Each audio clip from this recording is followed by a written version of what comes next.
for the first time, we are hearing the desperate 911 calls for help from students and teachers inside Robb Elementary School during that shooting massacre in May.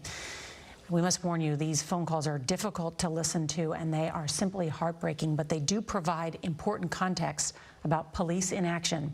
CBS's Omar Villafranca is outside a memorial in Uvalde, Texas, where families are seeking answers and justice.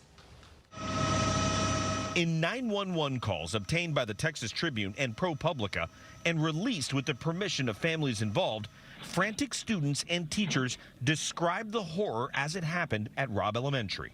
He's inside the school shooting at the kids!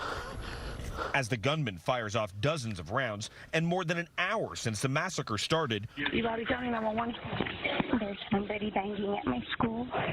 more desperate calls are made from inside the school, including one from 10-year-old Chloe Torres, begging for help from officers standing on the other side of the wall. She survived the attack. Can you tell the police to come to my room?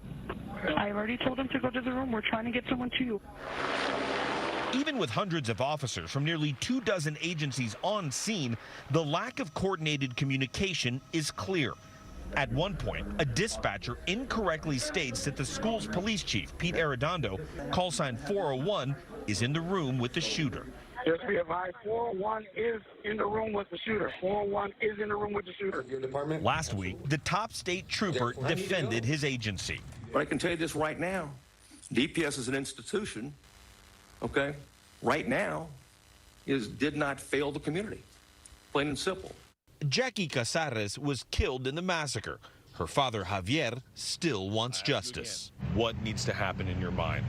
My mind, yes, I mean, should he resign? Yes, but I believe he should finish the investigation. He can't get off that easy.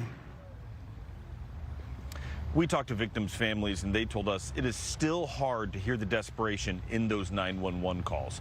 Also today, the state senator from Uvalde announced that he'll sponsor a bill pushing for the creation of a $300 million Uvalde Victims Fund. Norah? Very difficult to hear. Omar Villafranca, thank you so much.